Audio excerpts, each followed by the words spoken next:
நண்பா இந்த மேட்ச் மட்டும் பாருங்கள், சரியான ஒரு ஃபன்னாக இருக்கும். இப்போ பாருங்கள், இந்த பைப்பில் என்னை அடிச்சுட்டு அமௌண்ட் போட்டுருவான். இவன் பார்த்தீங்கன்னா ஒரு கிராண்ட் மாஸ்டர் பிளேயரு.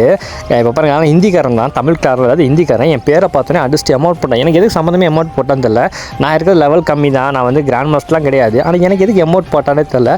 சரி போடுற அந்த மேட்ச் முடிக்குள்ளே நான் உனக்கு ரிவெஞ்சு தரேன்டான்னு சொல்லி வாயை மூடலை. அதுக்குள்ளே பார்த்தீங்கன்னா நம்ம டீம் ஆள் பார்த்தீங்கன்னா தூக்கி விட்டாப்புல. தூக்கி விட்டோன்னே நம்ம டீம் ஆள்கிட்டே வந்து மாட்டிக்குவான். நம்ம டீம் ஆள் டவுன் பண்ணி விட்ருவாப்புல. இப்போ வர்ற என் ரிவெஞ்சுன்னு சொல்லிட்டு எனக்கா அமௌண்ட் போடுறேன். நான் ஆரம்பத்திலே சொன்னேன் பார்த்தீங்களா, நான் இந்த மேட்ச் முடியறக்குள்ளே இவனுக்கு அமௌண்ட் போட்டு ரிவெஞ்ச் போடுவேன்ட்டு. அதேமாதிரி இவனுக்கு அமௌண்ட் பார்த்து ரிவெஞ்ச் போட்டு செம்மையாக அவன் போட்ட மாதிரியே பார்த்தா அமௌண்ட்டை ஃபுல்லாக போட்டு தள்ளிட்டு இருந்தேன். நீ கிராண்ட் மாஸ்டர் பிளேயர் ஆவானாரு, ஆனால் என்கிட்ட வந்து தள்ளியேறுன்ற மாதிரி தான் நான் போட்டுட்டு இருந்தேன். இதாவது பரவாயில்லைங்க நண்பா. இவனை சாவடிச்சிட்டு இவன் டீமெண்ட்டை கூப்பிட்டுட்டு நம்ம இடத்துக்கு வருவான். என்னை பற்றினா டவுன் பண்ணிடுவாங்க. இப்போ அவன் தேடி வந்து நான் டவுன் பண்ணிடுவாங்க.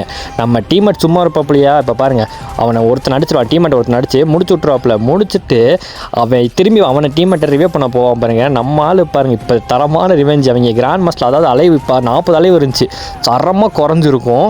அவங்க பார்த்தா அமௌண்ட் போட்டு வெளியே வந்து இன்வைட் பண்ணாங்க. அதுக்கப்புறம் பாட்டுல